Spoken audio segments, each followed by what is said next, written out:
I'm creedal and denominationally apathetic. I don't have antipathy, but they're just secondary.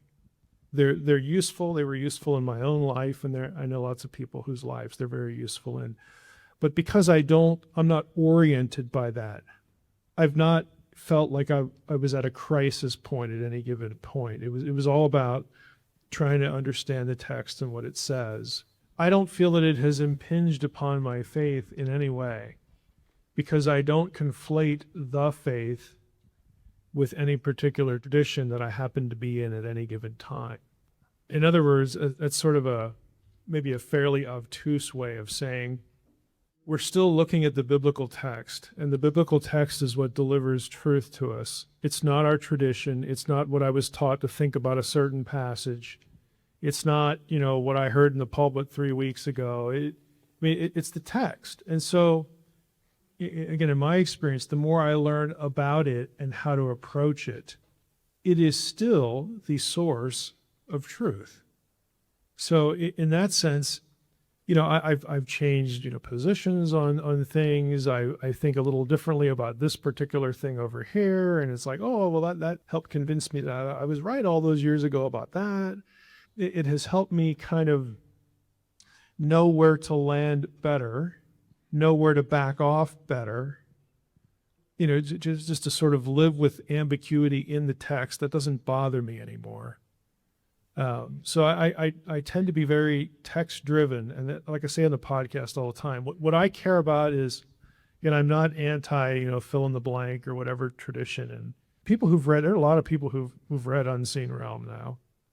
I have emails from all, I don't want to say every Christian tradition, but it's kind of getting that way. Like just liking the book and thanking me for the book, because the book is not driven in any way by anybody's denominational confessions. I'm creedal and denominationally apathetic.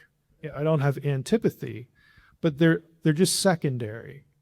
They're useful. They were useful in my own life, and I know lots of people whose lives they're very useful in. But because I'm not oriented by that. I've not felt like I was at a crisis point at any given point. It was all about trying to understand the text and what it says. And so to me, it's really been helpful. Just one little more personal note. The thing that I've gotten out of graduate school just generally is the amazing interconnectivity of it all.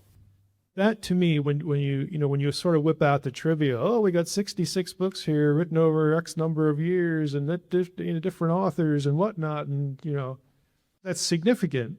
But when you sort of can step back and see the complexity of the detail and the consistency and the interconnectivity of it all, to me, that's really remarkable. And I don't see anything else on the planet like it.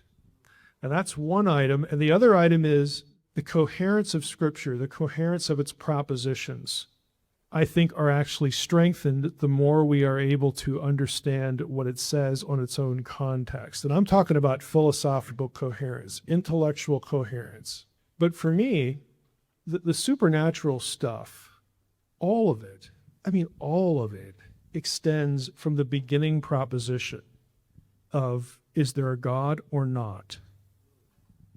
Which has greater explanatory power, because as soon as you side with theism, everything else is a derivative question. Could God have created other supernatural beings? Is that consistent with his nature and character? Can we think of good reasons that would be consistent with his nature and character? Could some of them have rebelled? Is there anything that says that they can't interact in a physical level with our world? God can. Could he have made them like him? And all these things, all these sub-propositions extend from the one. And the one is secure. People have been beating that thing to death for, millennia, and it's still here.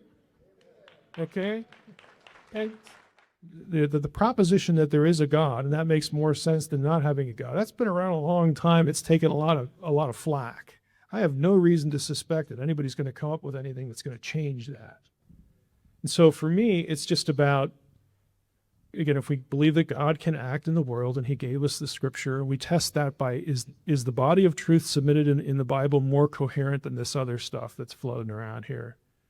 And lots of good scholars who aren't text geeks like us systematicians, philosophers, I mean, and frankly, just plain good thinkers have tested that, and I reap the benefit of that, coming away with this is a secure proposition, it's a secure set of propositions. So all this critical scholarship stuff, I'm willing to look at what it says, and Lord willing, God will help me to discern what's helpful at any given point, what's not so helpful at any given point. Is somebody grinding an axe, like with Bill's thing with the some of the anti-Semitic stuff that the New Testament side's even worse, by the way. The whole influence of that sort of thing. I mean, there are good people who for a very long time have had their heads in this material and asked good questions and produced good content. You just have to know where to find it. And so that's, to me, that's what scholarship has done, helping direct me in terms of, well, I have this question now, or I have this thing bugging me. Surely someone has thought about that. And they have. It just takes a little work, takes some time.